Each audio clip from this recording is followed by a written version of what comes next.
Bees filter the honey through their bodies as they're processing it. And bees, they only live a few weeks to a few months anyway. So again, it's a way of keeping it clean. Honey from the city, some people say that it tastes actually better than honey from the countryside because the diversity of flowers in the city is so much greater than the diversity of flowers that you get in the countryside. The other advantage is that it's twice as productive.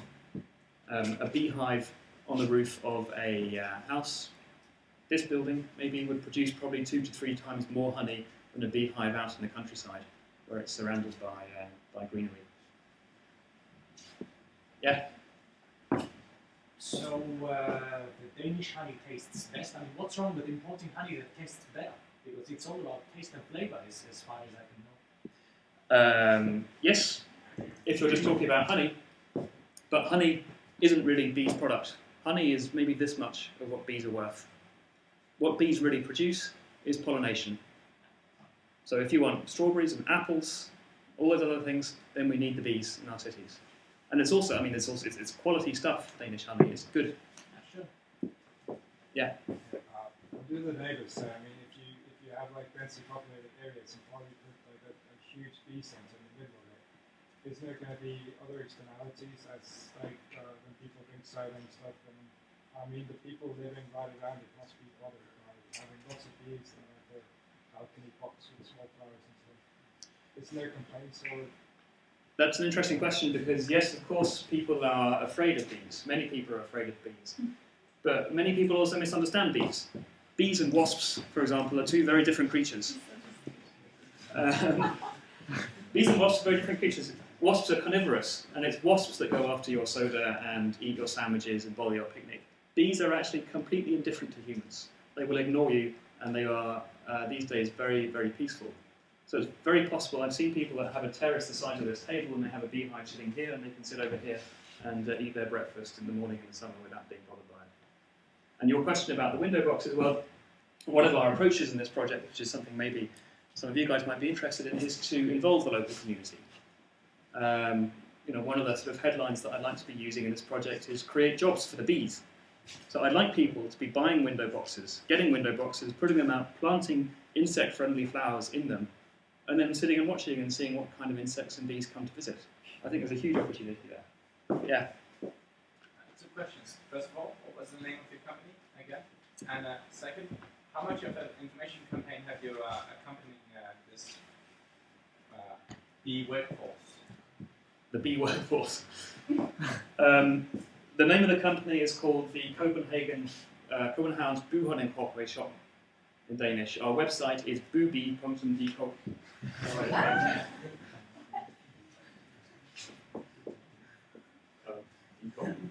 Yes. So you can look at that. The information campaign accompanying this. Well, I mean, there's a fantastic story in this, and we've had a lot of press interest and a lot of organisational interest in it. Right now, it's the winter. We've just started. The bees actually first arrive in the spring. So I'm trying to hold the informational campaign down a little bit until we actually get going with that, and then we will launch, of course, with a proper campaign in the spring when the flowers are opening and the bees are flying and buzzing. Yeah. You're talking about pollination of strawberries and plums and other fruits. Do you have a migration plan set in work to get the bees to the countryside where these things are usually produced? Or are these the pollination benefit just for the cities and not for the country where the problem is? Well, our focus is on the city. And there's actually only 25% of the bees that are needed in Copenhagen. There's actually a bee shortage of 75% almost, which is a lot.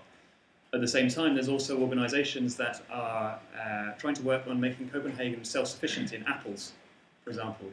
Copenhagen is full of apple trees, they're all over the place. So there's a lot for them to feed on, and a lot there. That's one part of the answer.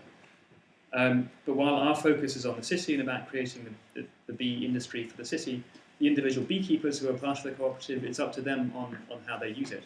So for many of them, there's also an income opportunity of moving their bees out to the countryside for a few months in the summer to pollinate more commercial orchards. And actually they get paid for that.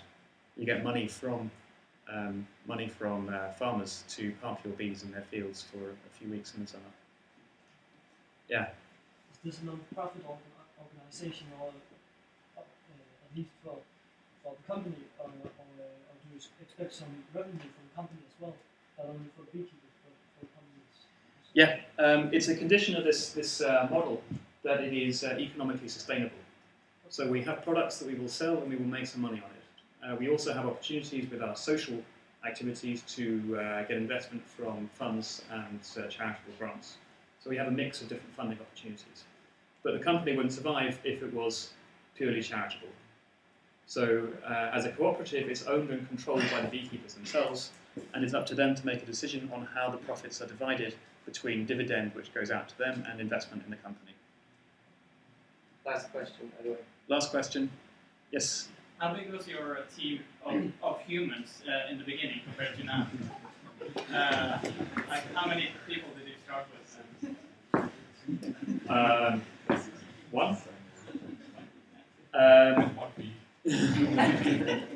I've lost. Have you seen him? He's gone.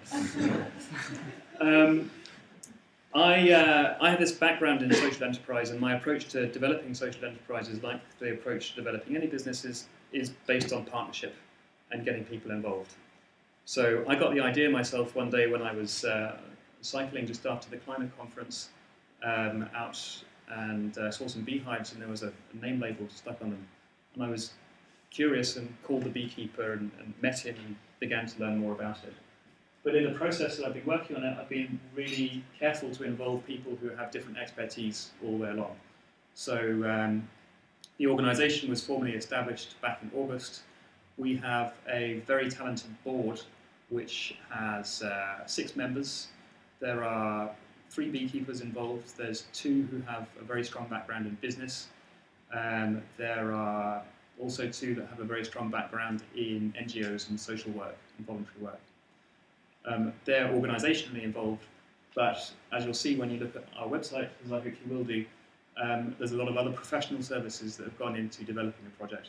I've had all that for free, more or less. That's graphic designers, lawyers, printers, actually, communication specialists, business planning, and so on. People who've been captured by the idea and got involved in that way. Thanks. Yeah, thanks a lot.